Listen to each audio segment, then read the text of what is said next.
What is up, my aesthetic boys? It's Fresh, back with another video. Today we have an episode of r/entitled people. We have some posts, we have some stories, and as the name suggests, we have entitled people, so let's dive right in. Don't care if you're an ambulance, you can't block people's driveways. Either ask or come out when we beep the horn for 10 minutes. Now, I may be wrong on this, and I'm sure that if I am, I will be corrected a million times in the comments, but as far as I know, emergency vehicles, when confronted with an emergency, can do just about whatever the fuck they want, as long as they're being safe. And I don't think that blocking your driveway would infringe on any of the emergency vehicle's rights. I cannot stress this enough. Stop telling your Santa-age kids that their iPads and iPhones and $200 toys are from Santa, because some families can't afford that. Little kids wonder why they got socks or a coat or hand-me-down toys from Santa, and other kids got an iPad. This is the second year I've had a parent cry to tell me that their kid asked if they aren't good enough or if Santa didn't like them as much. It breaks my heart for the parents and the kids. Sounds like a personal problem if you ask me. I'm not gonna govern my life and kids based on someone else being poor and uncomfortable. That's just my opinion. It sounds like a personal problem? Really? Well, you sound like an asshole. I don't really care what either the original poster or the commenter are saying. This is not about the parents being uncomfortable. It might make the parents sad, but this is 100% about the kids.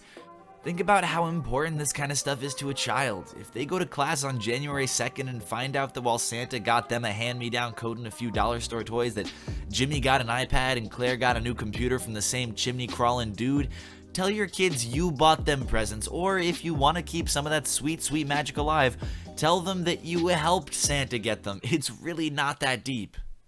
Hi, it's Red Redacted from the trial the other day. I just wanted to text you that I hope you give me the position. I'm in desperate need of money and my dad is kicking me out. Hello, Red Redacted. Sorry, but we've fulfilled the position. Sorry, but no. I can't accept that. Did you not see my text? I'm being kicked out. I need the job now. I have. I'm sorry that that's happening to you, but the decision was made by the higher-ups. LMAO. Wow, get f***ed. Like, seriously, I need this job, you f***ing whore. Excuse me? All you ever do is show off your tits and ask for the customers anyways. Lamau, have fun when I get rich off being an influencer while you're... This has to be satire. This is satire, right? This has to be a joke. Lamau, have fun when I get rich off being an influencer while you're still a shit manager at a restaurant. This has to be made up. Calm down. It's a text conversation on the internet. We'll keep reading. I'm sorry? Like I said, I didn't make the final decision. Whatever you fucking kill yourself. I'm what you needed, Lamau. All the other girls are like a 3 or under. Boys won't come here if they don't have some eye candy for themselves. Look, I'm sorry, but we're not Hooters. If you have a complaint, you can take it up with the club themselves. However, raging like a kid who just had their doll taken from them ain't gonna change a thing. Goodbye. Wow, you're not even a good person, too. LMAO, bet you don't have a boyfriend because you're just some Asian bitch. Racist as well. Classic. Finishing off with a nice kill yourself as the cherry on top. Brilliant, brilliant work. Applause. Just claps all around for that one. Right, so picture this. There you are, boarding the airplane. You get to your seat just fine, takeoff goes okay, but mid-flight, bam! The person behind you decides they should rest their foot on your armrest. And if we take a look at those dividers, plus the abundant legroom, we're talking a business class type environment here. This shit ain't cheap. Now, if the guy with his leg up is actually an economy and is putting his foot up there as a symbol of defiance to the airplane seat hierarchy, well, that is a bit of a power move. But still, entirely inappropriate. Like, come on. Unless you have a foot fetish, in which case this could be a surprising perk. Hello, I am Mina Kepler.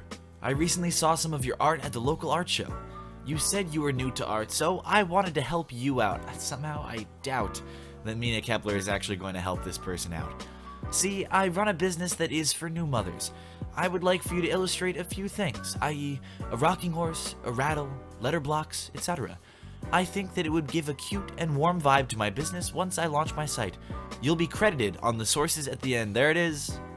There it is, folks. She'll be credited. I think the exposure is a great thing for a new artist. Well, exposure does not pay the bills. Woman fakes illness to get bigger seat on flight.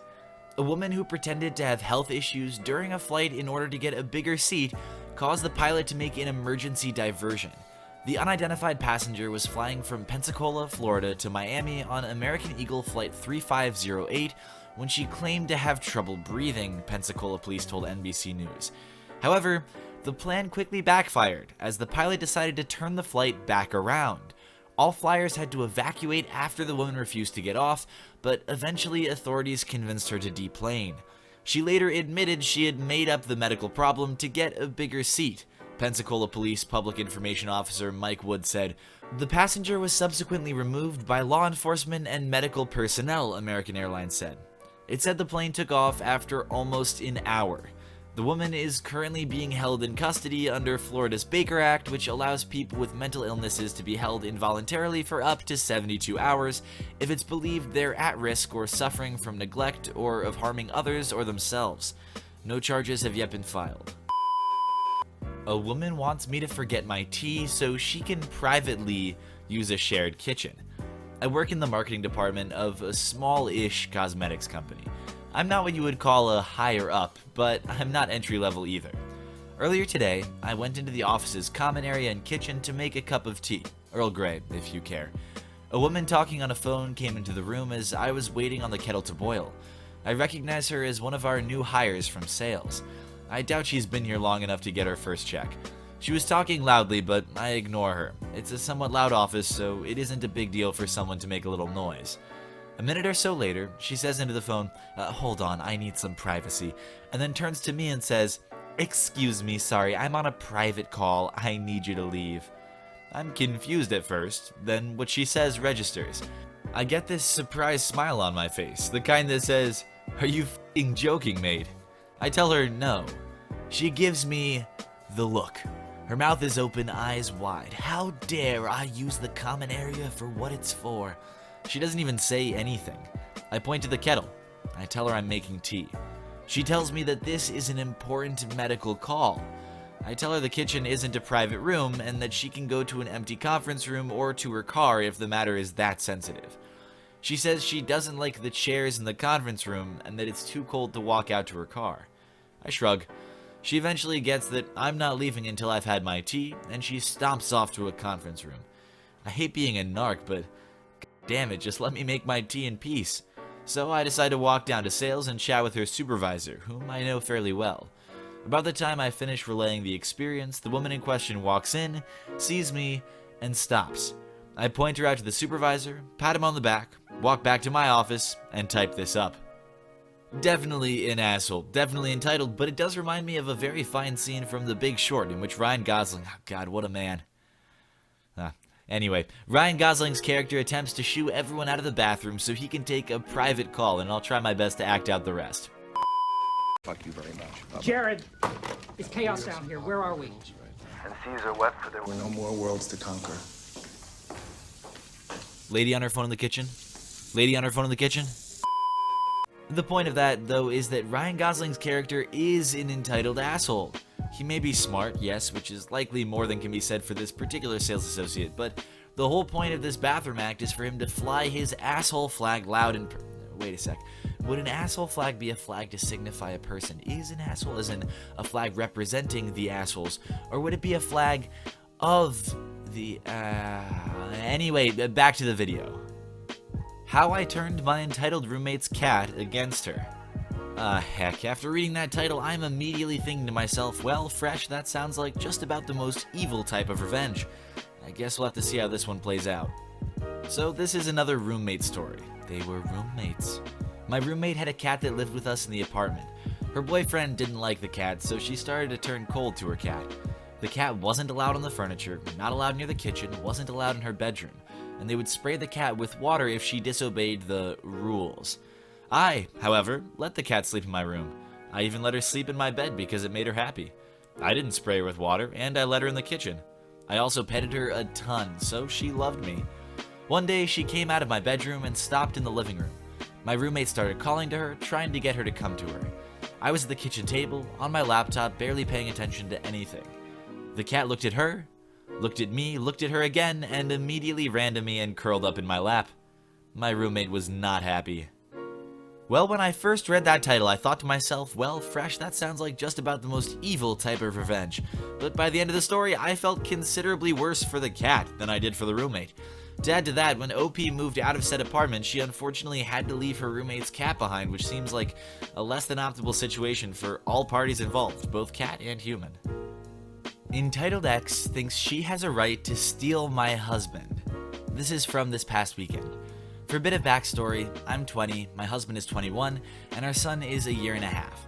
We've been dating for 2 years and married for 19 months. My husband dated this girl for like a week in high school before we even met. I was replying to a Facebook Marketplace inquiry about something I'm selling when I noticed I had an unopened message from someone I'm not friends with. It was this lovely piece of human flesh I will call PB for psychotic. So PB texts me and she claims that I ruined her life and that she's suicidal because of me.